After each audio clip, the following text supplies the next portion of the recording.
Welcome back to the Tochigi Prefecture and Mobility Resort Motegi for the second part of our double header even, here at the Japanese circuit. We took on the oval last week, and it was Eli Sasuke who managed to come down with the checkered flag and the victory on that occasion, but we're going to change it up a little bit this week as we take on the famous Grand Prix circuit here at Motegi. 4.8 kilometers of tarmac, 14 turns, 8 to the right and 6 to the left, that typically plays host to the likes of Super Formula, Super Taikyu, bike racing, regional single-seater racing, and Super GT. But we've got none of that tire war or high downforce prototype sports cars here this week. It's identical chassis, identical tires, and identical setups for our field of cars here. And it's all going to come down to who can get the speed out of their car. My name's Taylor Mills, and alongside me is VCO IndyCar Challenge Top 16 finisher, Watkins Glen 6-hour winner, Screen to Speed Las Vegas finalist, British F4 esports driver and points finisher, IndyCar ace, and absolute wealth of knowledge, Olivia Hayward. Liv, it's a very different challenge to last week. We've bolted on all of the downforce, and it's the only proper Grand Prix facility on the entire calendar. So what's going to be the secret to going fast here today?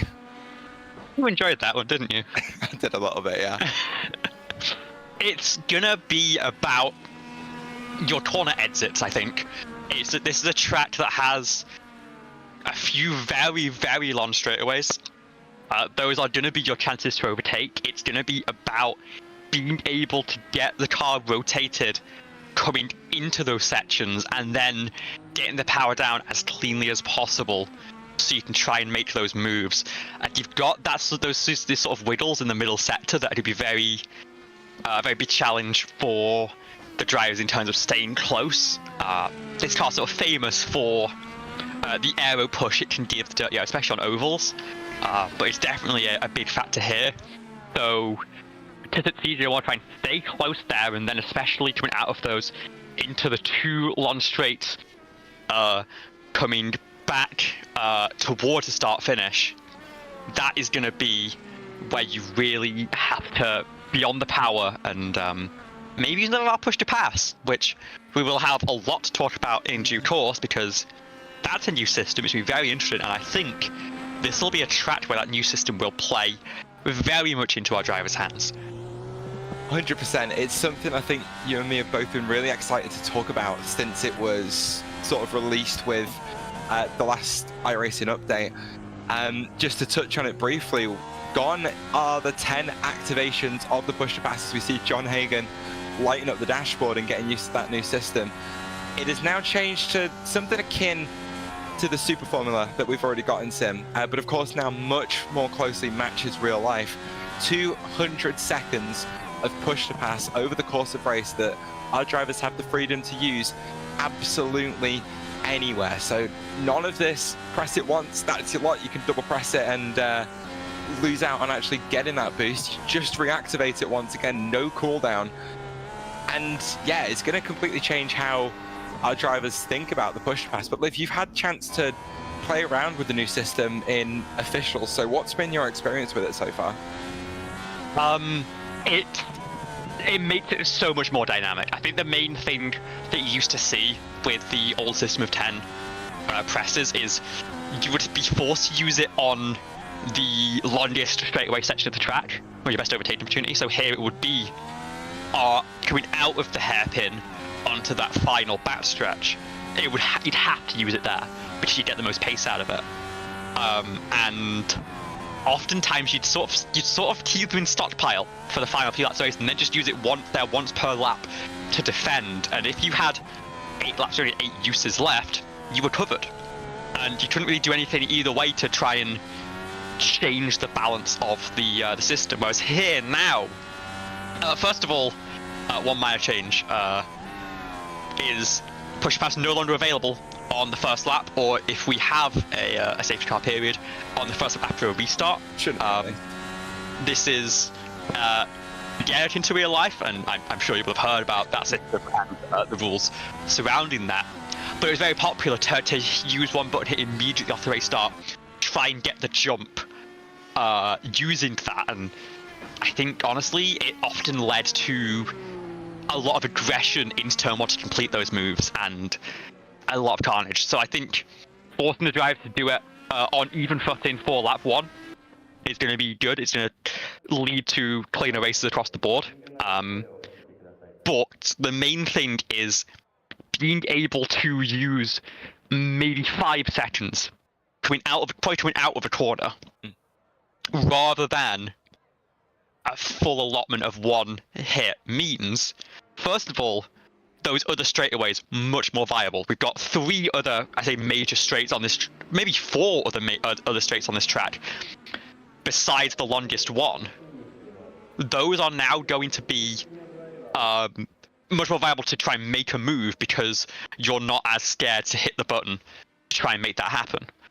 The second thing is, if you're defending, for example, you might be able to just hit the button for 3-4 seconds on the edge of a corner, build a bit of a gap, and then cut it off, and that'll let you ration it a lot better. And that sort of ebb and flow of how much you need to use, maybe on the backstretch, each lap in a battle, that can let a driver who has a little bit more pace start to turn the tide in their favor, and build up that buffer or equalize the disadvantage they might have on push to pass, and give them a chance to get a fight that's more in their favor as you get into those closes. That's where it really is time to burn everything you have.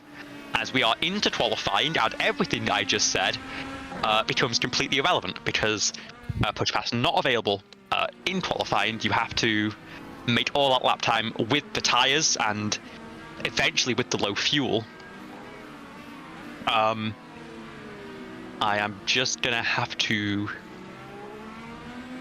check something real quick. If you are running out of things to say, I can start to waffle. I am just going to ask if we are doing 2-stage qualifying for today's race, because we only have a 20-minute session. I doubt it'll be the case. It looks like it's going to be a no. So, okay. So we have to explain that system. It's 20 minutes. You try and burn up as much fuel as you can, and whoever goes fastest starts on pole position for our standing start. And that is it. It is a 20-minute qualifying session with a whole load of fuel on board. Fixed setups, of course, so our drivers can't take fuel out in the garage. So it is a case of getting out there, burning off that fuel, and then getting on some fresh tires at the end with a low fuel load to go fast. It's something we saw that was a little bit trickier at the Chicago street course, because of course the walls there were nice and close together, but with a proper grade 1 racing facility, our drivers have got the opportunity to make those mistakes and still get back out there on track. But just to touch on the graphic we were looking at earlier, Carmen very patiently throwing that up, waiting for Olivia to finish talking about the push to pass. Championship standings, it is still TMR 1-2 at the top of the standings. Lilac here, despite not having a stronger result as I think she may have hoped for. She did bring her home P3, which was surprising to say the least. She took points home away over Alex Miller, who finished 4th, and away from Nicholas Pressey, who had very much a race to forget and took quite the blow in the team's championship. So it is all still to play for at least 2nd place in the teams, but drop rounds, of course, going to keep that drivers' championship very interesting as well.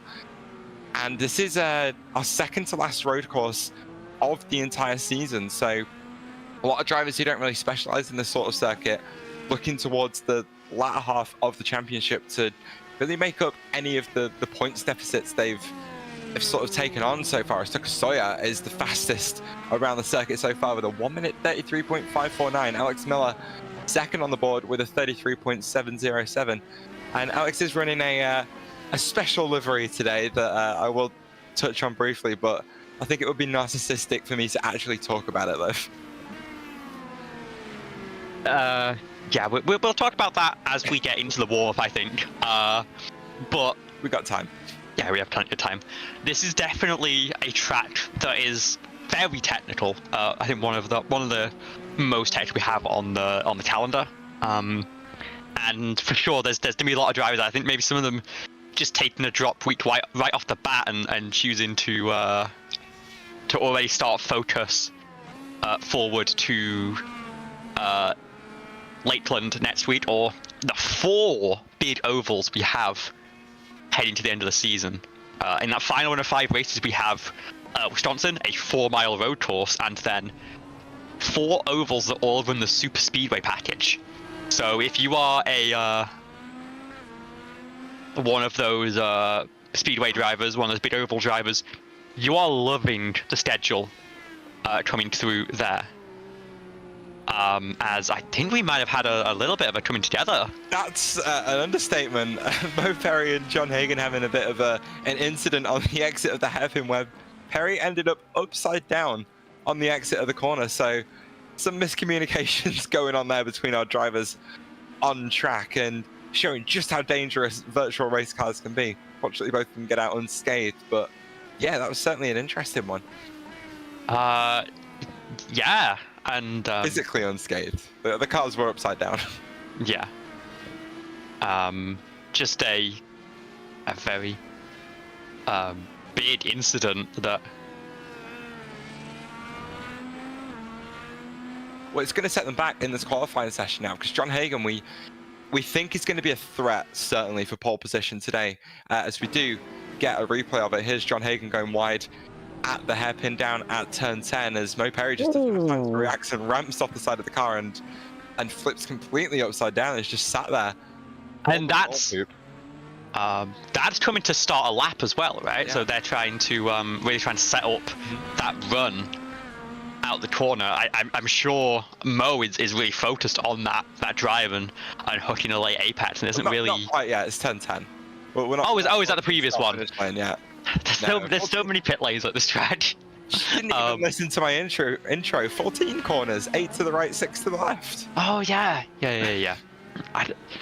But it's going to put them out of rhythm for it is, because we know that Hagen is going to be a threat for qualifying. He's already 1/10 off that pole position, but he's going to have so much more fuel on board his car at the end of the session compared to everyone else, and we know how much time a load of fuel is worth. So he's put himself at quite a significant disadvantage there, as he spent quite an extended period of time in the pit lane. Yeah, I mean, more than that, both cars had to tow back to pit lane, so that might be their session done. It might be up to the rest of the drivers now to see what they can do to overhaul. Mo Perry not having a time now, but again, Hagen still set to start from outside pole currently, but we're going to see that fuel burn off. One driver I do want to talk about in terms of sort of the progression of the session. Nicholas Pressy doing what he has done quite often and just chose to start on or qualify on the primary compound tyres to start off this session. The tyre you set your fastest lap on is the one you must take the race start on. And Pressy, I think, often liking to run that sort of alternate strategy run. And so choosing to at least burn the fuel off on the primaries, see what he can get out of them, and then if he decides he needs more pace to start further up the field, then he can swap over to the alternates and try and gain some time. But that being said, it is a short field today. Not many teams seemingly been able to afford the trip out across the Pacific Ocean to run this doubleheader. Again, some drivers taking drop weeks and maybe looking forwards to those overrounds to finish out the season. So I suspect Pressy's not too worried about qualifying position and might be happy to just start back here, knowing that there's not as much ahead to work through. And if you think this is the dominant strategy, it's a pretty solid place to go. Currently running 7th. And 1.6 seconds off the pole time of Tochigi on those alternate tyres.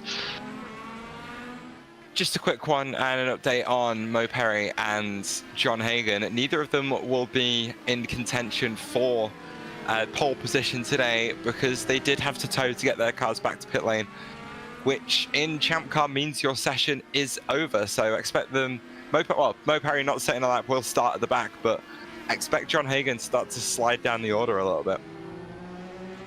Yeah, we're about halfway through our session. I'd say in 20 minutes it's difficult to get the car fully burned empty to set that sort of qualifying run you try and set in an open setup session. But it can get pretty close. You can definitely get it to just a few gallons left, sort of in that 15-20 litre range.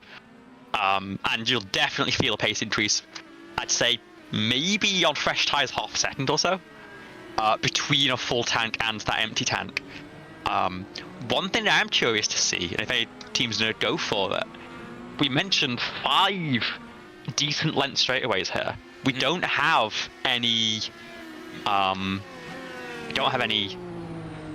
push pass available in qualifying, but if you have a car ahead of you punching a hole for you, that is going to be a huge advantage. And so currently there's a bit of a cluster on track. Litspot's a bit too far behind Eli Sassett to be able to use that effectively, but we have these team games going on. Maybe one of the TMR drivers, or maybe the duo over at Murray United, might try and do a little bit of teamwork and use the tow to really help out one of their drivers. So halfway through the session then, 9 more minutes to go even in this session.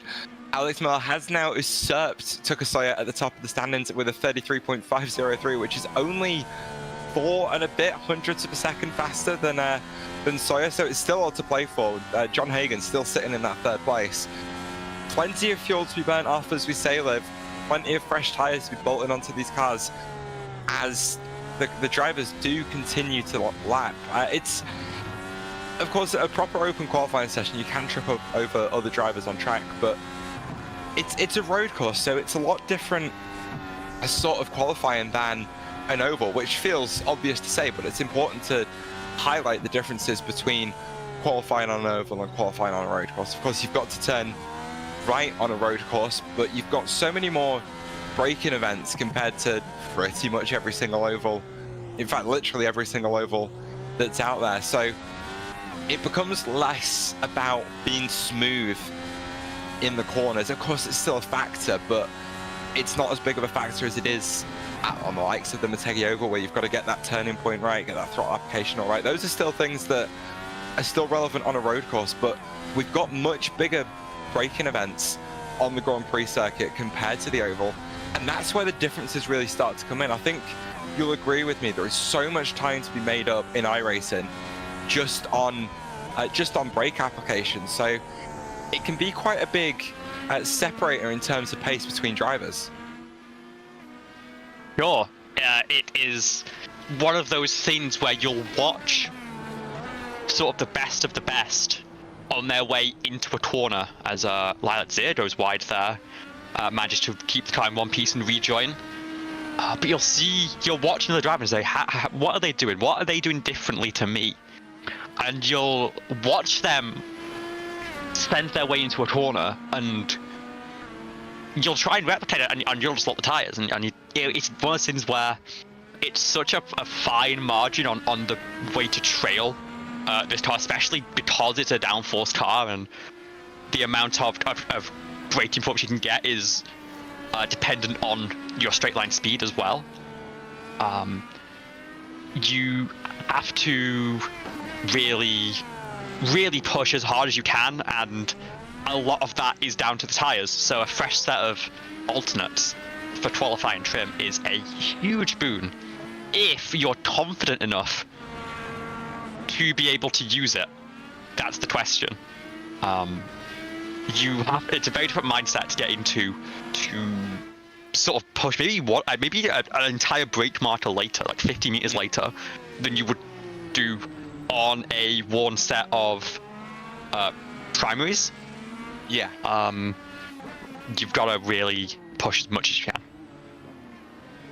So he then dives into the pit lane to bolt himself on a fresh set of that alternate compound of rubber, thinking his time is done on this set and it's time to get out there on some new ones and try and find some more pace. It's currently looking like a fight between him and Alex Miller for the pole position at the moment. Interestingly though, John Hagen hasn't moved down the order at all, despite having played no further part in qualifying. So that 1 minute 33.663 has been enough to hold on to that second row start alongside Lilacs here as it stands, but there's still 5.5 minutes left in the session. There's time for these drivers to improve, and everyone's going to have that fuel start to burn off. I think I was trying to remember what the number was for the amount of basically free lap time that you gain from less weight in the car.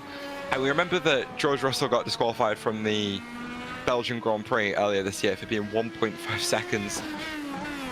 4.5 kilos. 1.5 kilos underweight. And I can't remember off the top of my head whether the 1.5 kilos was worth 3/10 over the course of a race, or whether the 1.5 kilos is worth 3/10 per lap. I think the estimate is probably more like 3 seconds over the course of a race. Yeah. Which was about the interval between him and second place in the end. True. Like it was within that margin. It's that sort of amount.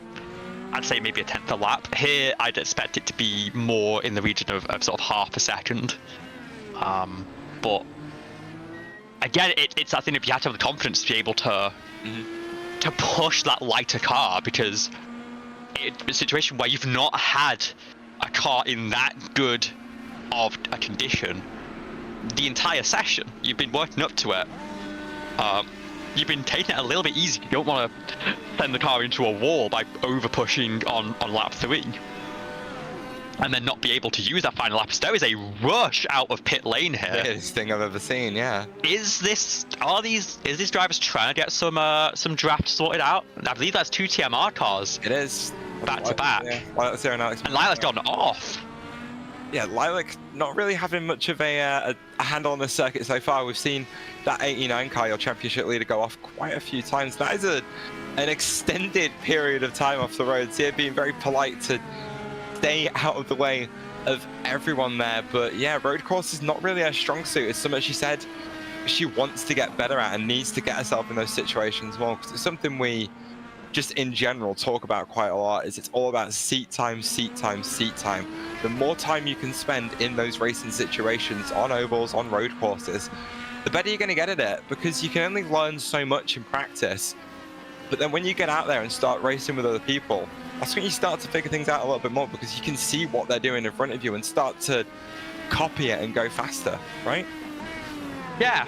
I will say, I think Lilac is a much better road course race than she lets on. 100%. I definitely think like Bryce Cersei has pulled up to the track last minute, and so we'll have another entry into our race, but I assume we'll be starting from the back of the grid as well. We'll have time to really put a lap in. But I think the thing about Lilac is she's a driver who thrives in the chaos, in the pressure cooker. She likes to have those races where other drivers can falter, because she really backs herself to be the cool head and to keep things under control in those situations. A road course, especially a sort of a technical road course like this, it's very much just in the hands of the driver and how much they'll get extract out of their car. It's not as much about direct battling it. I mean, with the number of strategy elements you have in this car road courses, the push to pass, obviously fuel games, the different tire compounds, you can very easily go and gain half a dozen positions in a race without ever having to make an overtake. You can do it all through strategy in the pit lane, or you can set it up so your overtake is where you have a 2 seconds a lap better on your tires, and it just comes to you for free. I definitely think the Lilac prefers those sort of closer quarters, but I think she sells stuff short sometimes. We're on board with Alex Miller here, I believe, in that blue TMR entry. Currently sat on pole, looking to improve that again. Sat on pole at the last road course. Had technical issues that took him out of that one, and very much looking to right that wrong. Been hard at work at the grindstone, trying to get this track nailed down. It's a track where that practice will benefit you a lot. There's a lot of very difficult sites to deal with. Does he find an improvement on this lap? Yes, he does. That's a half second saved. So, I'm not sure how much that number was from the fuel, but that's that number showing up again. Lilac there, able to improve as well, jumps up to second, but still 3/10 off her teammate. So a great lap there from Alex Miller. We'll see if they have enough left in the tyres for a second attempt, or if it become down to the remaining cars on track to try and jump them. Nicholas Pressy, still out on those primary compound tyres, is going to run deep, is not going to improve on this one. Tucker Sawyer coming back through, did have provisional pole earlier in the race, back out on a fresh set of alternate tyres, and looking to see if he can usurp Alex Miller once again for that pole position. Has a little bit of a slide across the line, across the final corner, keeps it pointed back, keeps his foot in it crucially, but isn't going to gain, and that's a checkered flag for Tucker Sawyer. No improvement from him. We've got Eli Saffett behind. Doesn't quite find improvement, less than a 10th off. Bryce Socia doesn't manage to hit the stripe to start a flying lap, unfortunately. And so I believe that is, unless there's an improvement from either of these two TMR cars on the used tyres. Pushing for it. It does look like Lilac's pushing for it. There's no PBs. No, into pit lane. And into pit lane she comes. It'll be Alex Miller on pole. Well, the tyre really only has enough for one lap in it. Checkered flag is waving and in the air. There is still one car left out there on track, but it is Bryce Saucier, and he didn't make it to the checker. He's already taken the checker flag, so no chance of improvement for him there. So, as I say, with the checkered flag in the air, it is going to be a TMR front row lockout here at the Motegi Grand Prix circuit. After what wasn't the strongest performance at the previous race, it's the best they could have asked for. What a way for that team to turn that around. It's certainly what they would have been hoping for. And they had a strong result on the oval, finished 3-4-6 in the end, but had to really fight for it from the back of the field. This one is going to be... I mean, it's still going to be difficult, obviously. You've got to nail that standing start, which is a technique that is not very often practiced in this car. But of course, we did have one at Chicago, and people that have been around for longer than that. I thought it was a clean standing start, I'm pretty sure. Alex, it was very backwards. It did. So I have to assume he's been working on that at least to try and get that wrapped up. But we are on ahead into the warm-up session, and as promised, we're going to talk about the livery on that number 49 car. That sort of TMR blue. I have to sit on it too long. Quite often run by Taylor, because you are not going to be getting a flight with us back to America for the next round of the season. Right, you're going to be heading off back to Europe to take over comm duties for the Platinum Endurance Championship Pilot Series, which is a really exciting thing. I know it's absolutely in your wheelhouse. I am looking forward to it, yeah. And also, looking forward to the early nights, which goodness, I don't have much care for. But it means this will be the last time, at least in Champ Car for the foreseeable future, that you'll be joining us on stream. So I'm not even doing a away present, because I'll see you at the Glen next month anyway. But we don't miss you. It's been a lot of fun sharing this booth with you for the past season and a half. 6 months. Yeah, it's been 6 months. It really has been. I think when it comes to it, I'll say my piece at the end of the broadcast. We've got a job to do, to be fair. We've got to bring you all of that live coverage end to end of the Motegi Grand Prix. You have one more chance to will a driver into a win with a prediction. That is true. Should we do predictions? I mean, I think we've got to. And yeah. Who are you going to pick, first of all? I'm going to keep it short and sweet this week. It's a driver that's looking for revenge on road courses after taking a pole position at the last one. He's fighting hard for this championship, and he wants to give himself the best chance at getting a hold of it. He needs a couple of bad results for his own teammate. And that's not looking like it's going to be the way things are going to go today, because it's him and Lilac Zia on the front row. But I think as long as he can get off the line cleanly and do exactly what he did at the Chicago Street Course, I think today's win goes to Alex Miller in that number 49 TMR car. He's really turned around his performance on road courses. We've said it a couple of times already. He had absolutely zero intention of competing on the road courses this season, but sort of forced himself to do so after those first couple of rounds of the championship, after he kind of sat back and realized I've got a decent chance at winning the championship here. And the thing is, he didn't really take that approach to the Homestead road course, and we saw that reflected in what was a relatively poor result to what we've come to expect from Alex Miller up to this point, only finishing as far down as P11 behind Mo Perry, whose best finish was the P10 in that race. And he had that result and went, right, you know what, I'm not going to let that happen again. And he lapped Chicago, and he's done exactly the same for Motegi. He's done so many laps of this track, not only in team sessions, but on his own, just to find that time and find that pace, and it's already paid off. He's taken his, are we talking third pole position of the year, I want to say?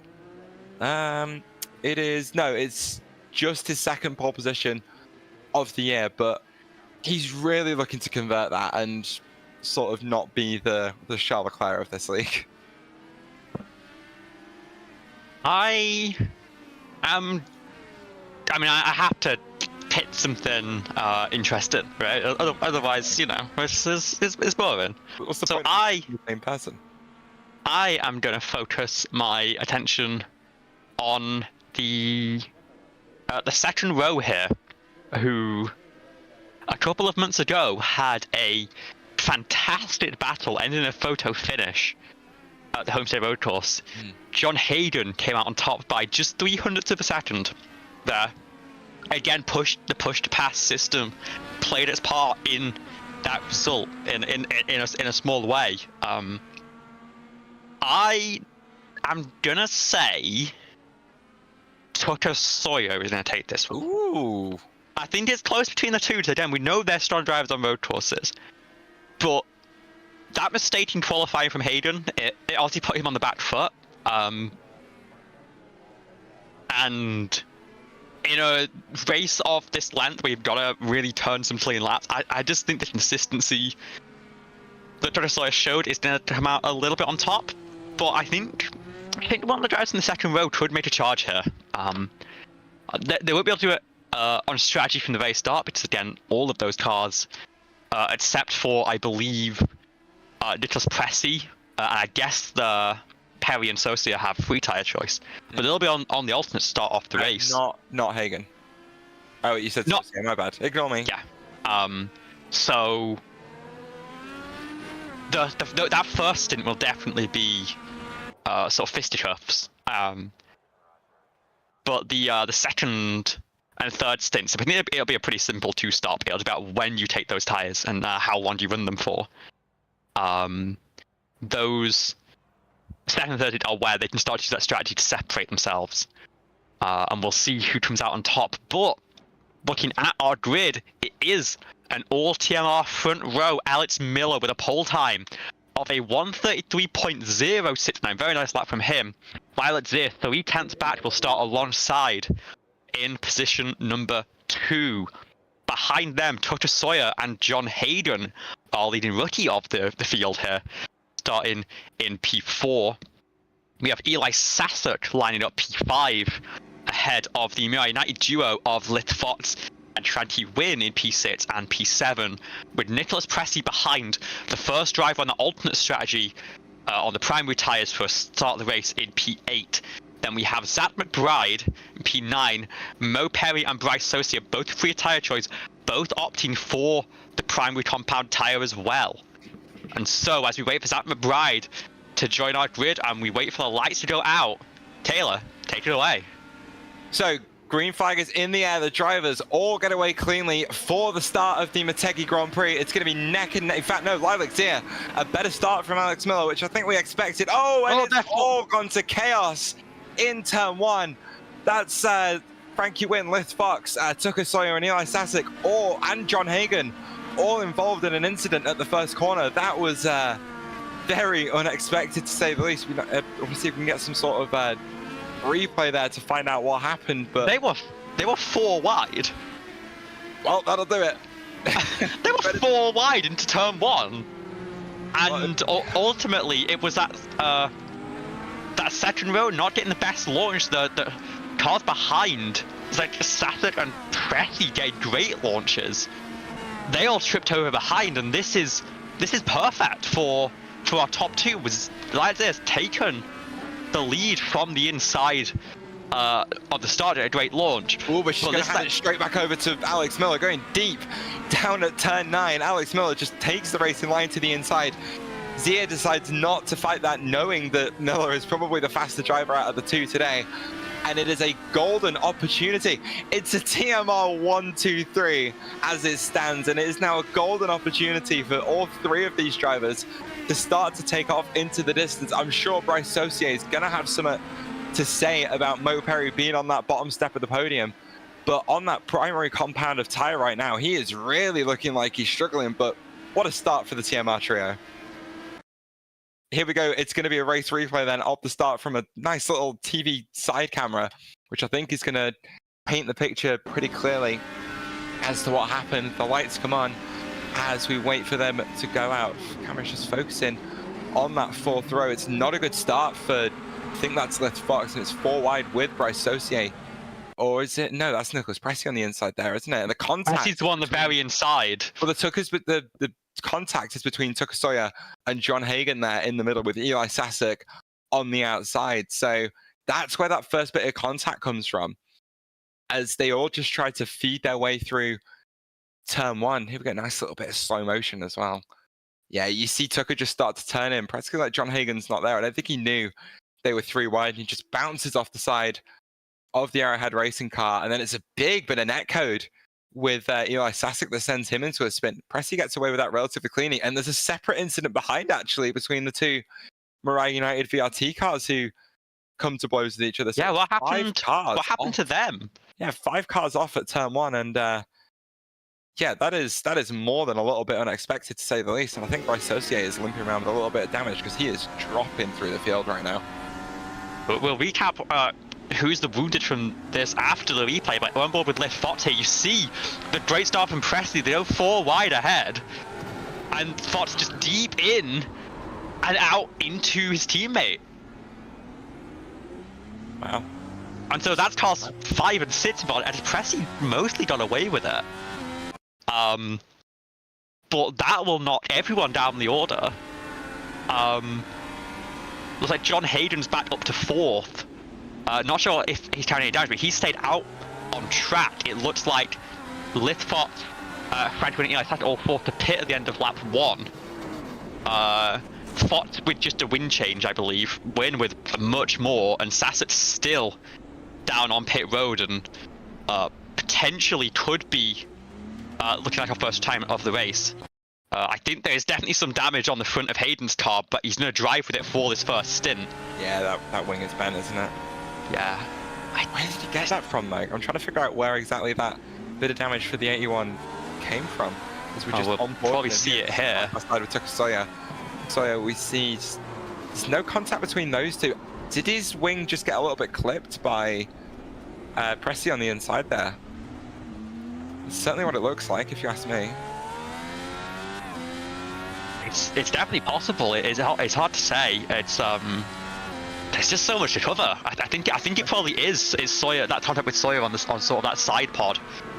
Just knocked it in. It doesn't seem to hurt his pace too much.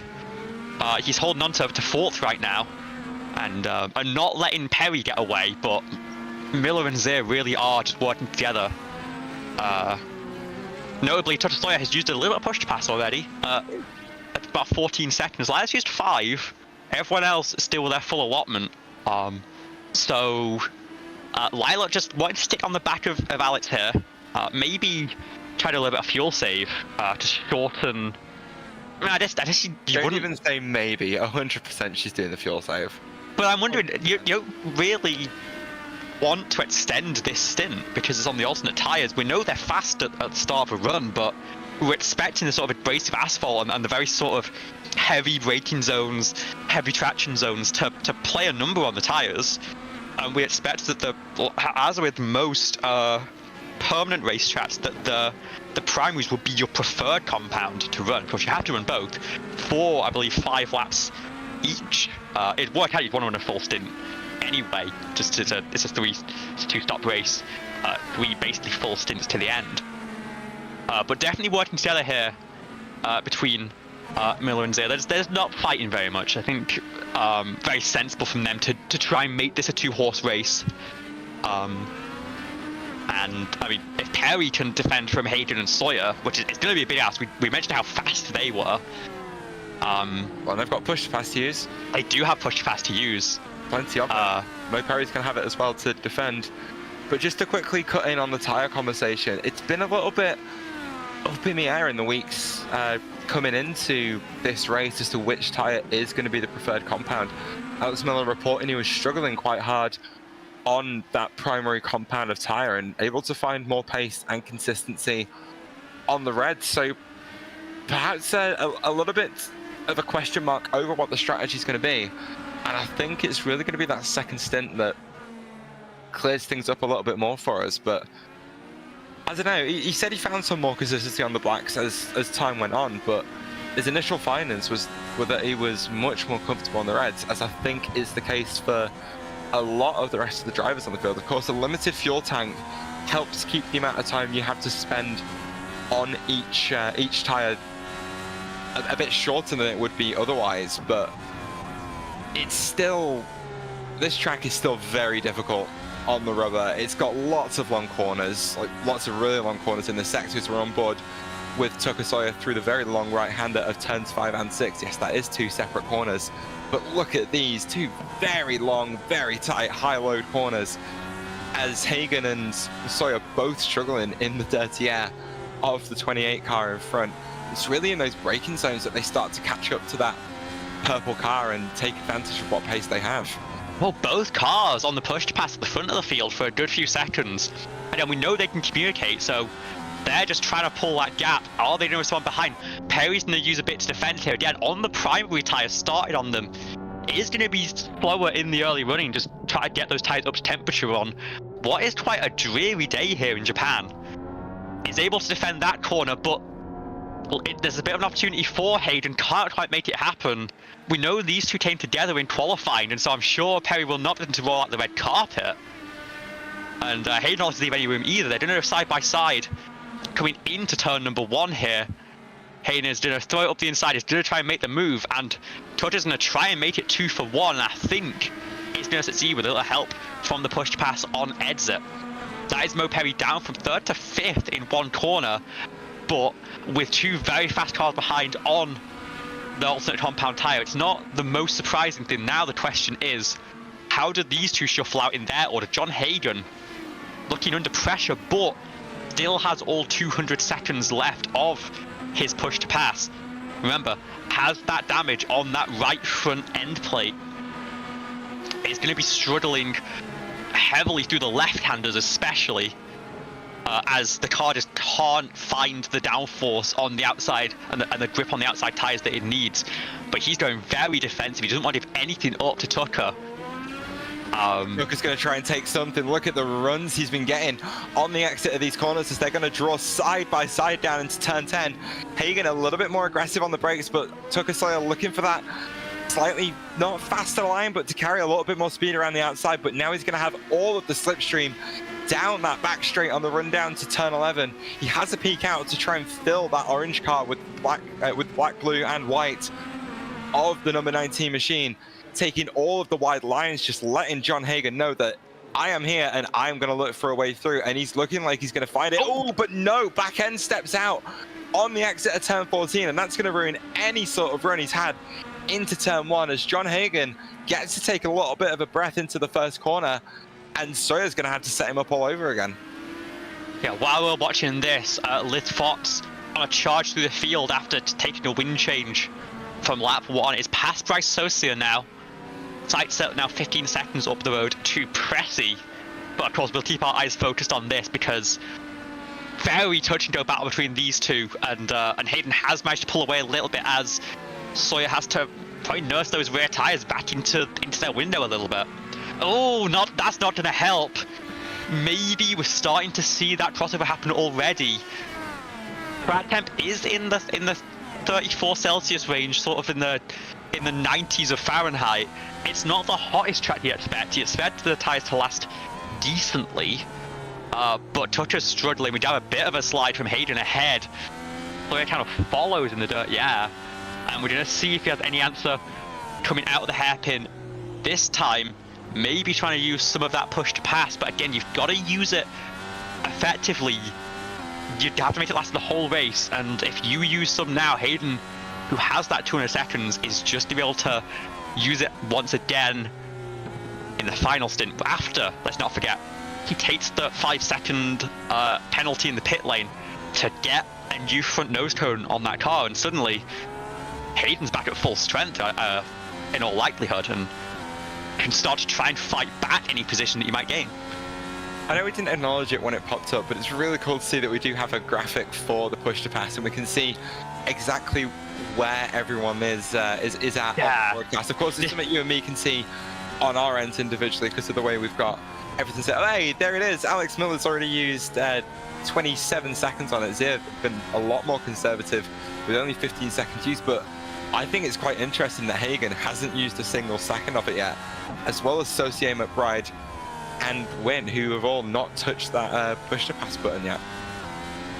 Yeah, I mean, you don't really... I think Hayden knows he can't pull a gap with that damage. It's just never going to happen. So, if he can defend without needing to use it, he's going to do that, and then again, he has that full 200 seconds just for those final 2 stints. When he's got a one cover, he's missed that corner. Not the one. It's going to give Tucker the inside, but he's going to turn to the outside. Took on that push to pass. But then again, he's almost clear. Hayden will try and dive the inside. They'd be side by side through the corner. Sawyer will get the better run on the exit, and Tucker Sawyer's on the button. Hayden decides not to respond, is going to fall back in line. And now we see how does Hayden handle the rest of the stint as the chasing car went for a bit of a look into there as well. But Tucker Sawyer does get the move done after that misstep from the 81 car. Sawyer now back onto the podium. And after all the chaos of that first corner, our top 4 back to where they started. I think it's interesting to note that that mistake from Hagen was very much telegraphed for the last couple of laps. He hasn't had a clean run through that corner on any of the first 8 laps of this race. So to finally go deep into turn 9 like that is something that he's been doing all race long, and Sawyer was basically waiting for that mistake to happen. He just kept the pressure on beautifully, was able to get right up underneath the rear wing of that 81 through turns 6, 7, and 8. And yeah, Hagen just not really having an answer for him on the run down to turn 11, but perhaps just thinking better of hanging back, you know, burning less fuel and taking some shorter starts for the majority of this race. But yeah, good bit of driving from Sawyer to avoid, and commiserations to Hagen for losing that position like that. And as that it's going to be a repeat nearly though. It took Sawyer going wide. Can you believe that? Yeah, neither driver's comfortable on these tires. I think we're probably seeing the alternates might not be the right call. We've got a battle further back. Mo Perry's falling back towards Nicholas Pressey, who I believe got out of that turn 1 instant mostly unscathed. I'll have a quick look back to double check that. Oh, I just did get hit in the rear, so there could be some damage from that, and actually had a spin coming in turn 3 after that. But has recovered and is back on the back of Mo Perry. Lapped 3 seconds faster on that last lap. I have to imagine that's a mistake from Perry. Yes, it is. But still about a second a lap faster on raw pace. It's going to get this move done quickly. Both drivers still with plenty of push to pass left. And I'm sure Pressey will start to look at dipping into that bank to make the move happen, as John Hayden now 4 seconds back from Tucker Sawyer. I have to look at where that incident was, and it looked like deep in the corner at the end of the hairpin, and then a bit of a slide coming on to start finish, gets it saved, but will be tucking those alternate tires, and I suspect this could be a lap 12 pit stop if you want to try and do a bit of fuel saving. Make 14 lap stints to the end. Maybe you come in the end of this lap and just say, I need a fully working car with fully functional tires. And sort of get out of here. Lilat Zir's fallen back as well. Mistake on that last lap. Now 2.5 seconds after she was doing a great job draining Miller of push to pass. Now she's got to go into that bank to try and bring that gap back in. And we're seeing the technical nature of this track really cause her to struggle again. It's that end of that straightaway, just a little bit wide on exit, and these drivers are really struggling. But here's the move between Nicholas Pressy and Mo Perry. Pressy looks to the inside, doesn't go for it.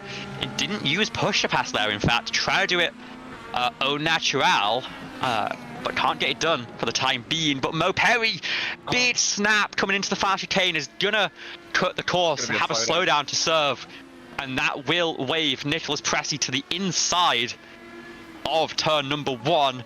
Perry's not going to give it up, but I think that move's done. Pressy backed up into 5th place after actually started 8th, but going all the way up to about 3rd, coming out of turn number 1.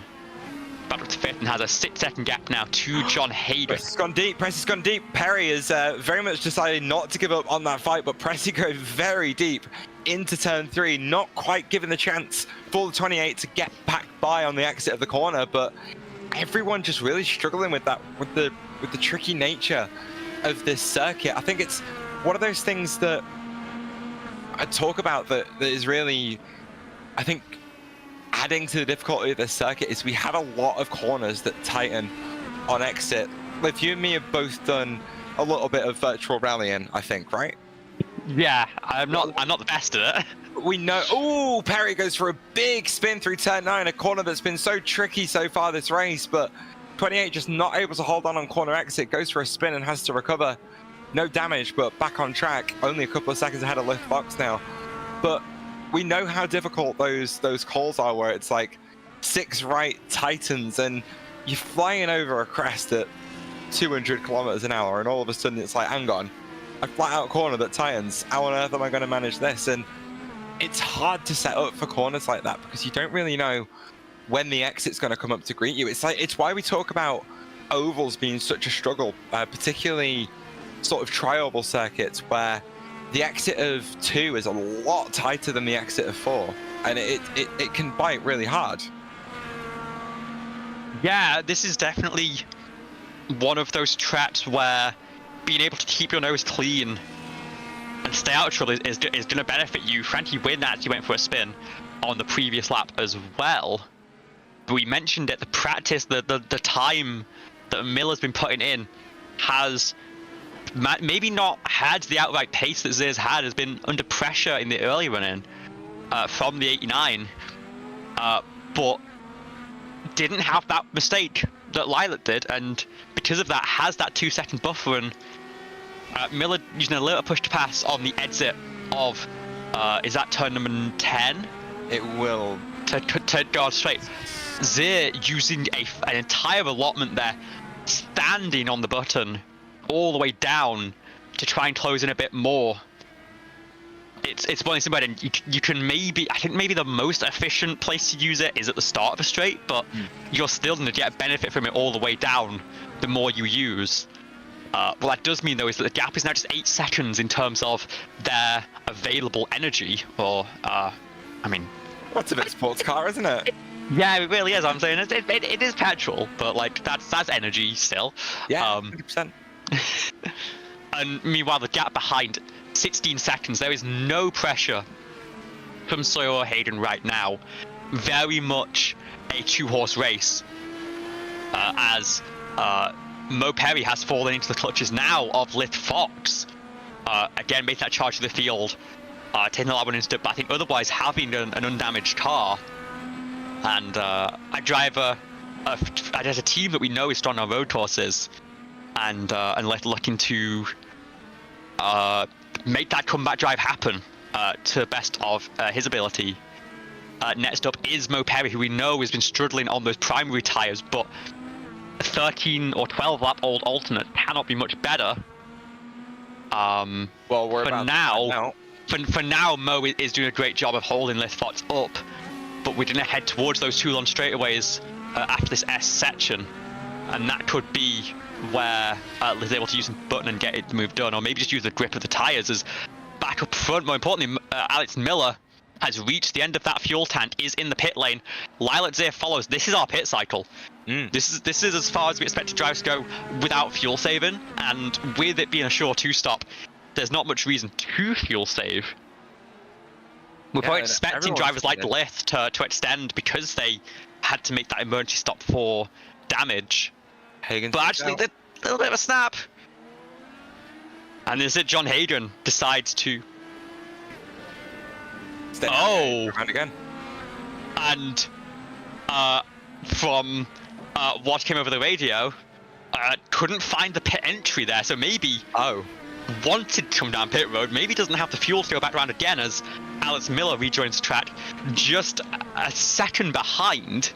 But they gained half a second on pit road there through the lane time mostly, but gives it all back up, running wide through turn number 3.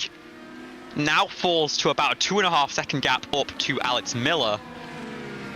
The question is, can Hayden make it back to pit lane? Can Hayden find pit lane? But also, does Hayden have enough fuel to make that happen? I'm a little bit worried for him because this track has a couple of pit lanes that are used on different layouts. There's quite a prominent entry coming up here, but there's no crew that's going to be there to receive him. That's going to be... I mean, let's give him a little bit more credit than that, Liv. I don't think he's going to get into the wrong pit. Okay, we are clear on that. The question is, how much fuel does he have? Does he have to do some massive saving here to make it happen? He's defending the corner, or he's getting out of the way. Is he lifting off and letting Miller through? Miller's on the button, so he's going to try and force that move. So is there behind, but way too far back to really have much to say about it. And now the question is, does he make it into pit lane? Come on, John. You can do it. We're all rooting for you. There we go. Hey, found it. But doesn't know the layout. Is that to be a penalty? Is that a slowdown? It should be a slowdown. It's a penalty. Oh. It's a slowdown, but it didn't get bled in time. I think that is an unsafe entry, and I think Hayden's done with this race. I think so. That is that a disconnect? That is going to be a disconnect. Hagen. That's brutal, honestly. Yeah, that's not how we want to see someone go out.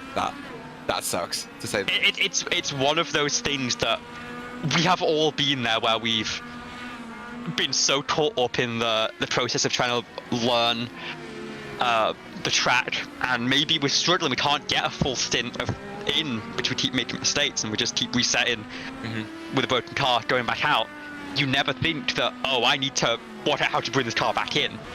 And even on ovals, where you know where it's going to be, knowing how much speed you can carry, knowing where to brake to get there safely, has caught out everyone at least once, and probably a few more times than that.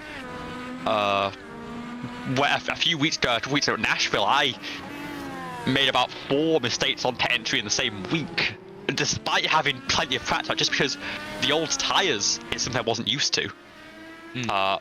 So Hayden very much back against the wall in that situation, already having a rough time of things, having carried it down into the first stint, and that additional penalty on entry, just a little bit too much to recover for that 81 car. Will not be a repeat road course winner this time until it's down, and we won't have a repeat because Ruby's not here.